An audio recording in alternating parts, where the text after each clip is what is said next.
আজকে কাকাবাবু সমগ্রের ৫ম যে খণ্ডটা, সেই খণ্ডটা রিভিউ করব। এখানে কাকাবাবুর ১৯৯৮ থেকে ২০০৩ সালে যতগুলো গল্প বেরিয়েছিল, সমস্ত গল্পগুলোই রয়েছে এবং এখানে আমি সুনীল গঙ্গোপাধ্যায় কোনো ভূমিকা দিয়েছে কিনা দেখতে চেষ্টা করেছিলাম, কিন্তু পাইনি কোনো ভূমিকা। অন্যান্য খণ্ডে উনি ভূমিকা দেন, এখানে দেননি। তো ১ম গল্প আপনি দেখতে পাচ্ছেন কাকাবাবু চন্দনদস্যু, কাকাবাবু এক ছদ্মবেশী, কাকাবাবু ও শিশু চোরের দল, কাকাবাবু ও মরণ ফাঁদ, কাকাবাবু ও ব্ল্যাক প্যান্থার, কাকাবাবু ও আশ্চর্যদ্বীপ। এটা একটা অদ্ভুত বিষয় লক্ষ্য করেছেন কি? ১ম থেকে কিন্তু সুনীল গঙ্গোপাধ্যায় আলাদা, আলাদা নাম দিচ্ছেন যে, এই অদৃশ্য, তারপরে সবুজ দ্বীপের রাজা, জঙ্গলগড়ের চাবি। কিন্তু পরের দিকে কাকাবাবু ও কাকাবাবু ও কাকাবাবু এরকমভাবে নাম দেওয়া শুরু করতে লাগলেন। ৬ নম্বর খন্ডেও আপনারা এটা দেখবেন। তো যাই হোক ১ম গল্পটায় আসি। এটা হচ্ছে কাকাবাবু ও চন্দন দস্যু। এটা প্রকাশিত হয়েছিল ১৯৯৮ সালে শারদীয় আনন্দমেলা ১৪০৫ এর পূজাবার্ষিকীতে অবশ্যই। কাকাবাবু সব গল্প পরবর্তীকালে পূজাবার্ষিকীতেই প্রকাশিত হতো। গল্পটা শুরু হয় যখন দক্ষিণ ভারতে চন্দন কাঠের চোরাচালান খুব বেড়ে গিয়েছিল। গল্পের ভিলেন বা প্রধান চরিত্র বীরেন্দ্র আসলে সে সময়ের কুখ্যাত চন্দনদস্যু বীরাপ্পনের আদলে তৈরি।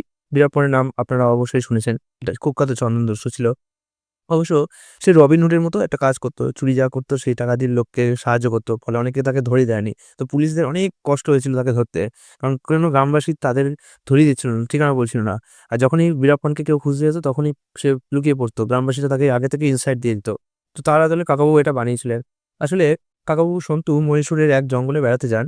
সেখানে পুলিশ এবং স্পেশাল টাস্ক ফোর্সের শত চেষ্টা সত্ত্বেও চন্দনদস্যুকে ধরা যাচ্ছিল না। কাকাবাবু কিন্তু সরাসরি কাজে যাননি, গিয়েছিলেন বেড়াতে।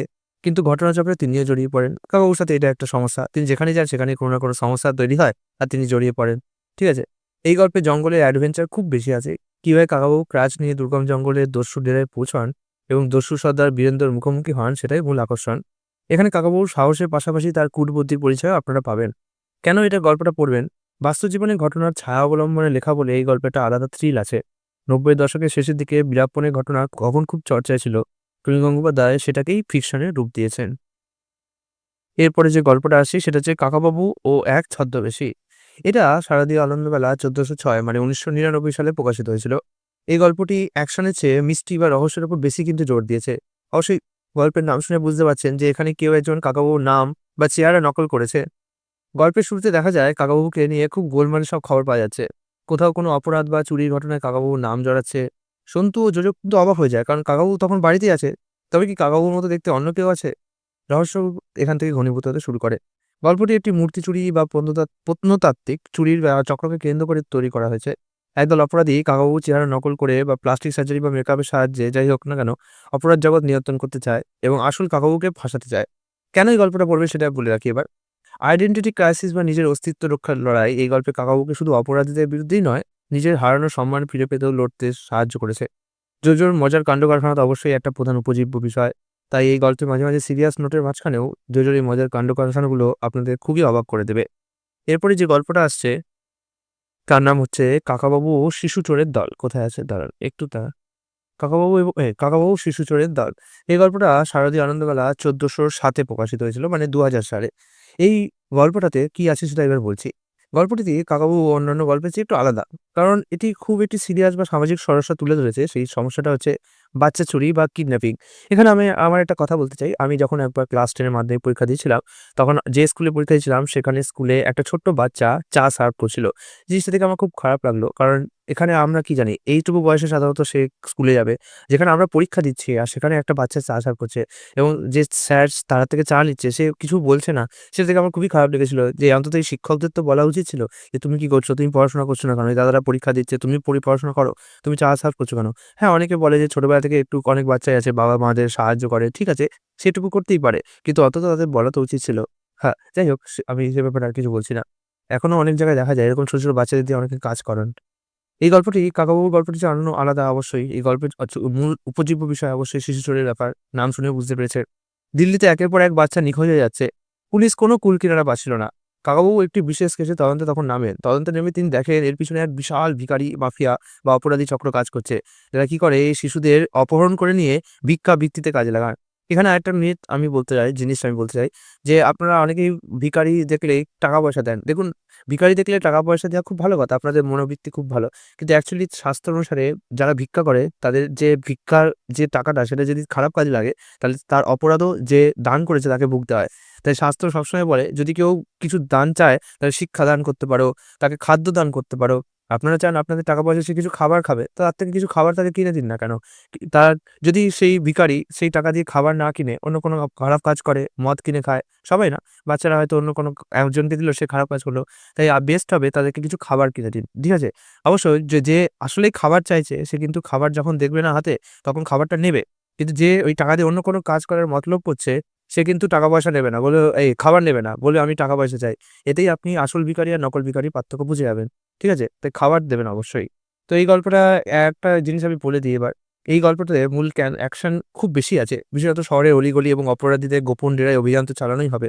এখানে সন্তু এবং জোজোর ভূমিকাও খুব গুরুত্বপূর্ণ থাকছে। কারণ তারা নিজেরা ছোট বলে অপরাধীদের ডেরায় নজরদারি করতে সুবিধা হয়। এছাড়াও আবেগে ভরা এই গল্পটা অবশ্যই।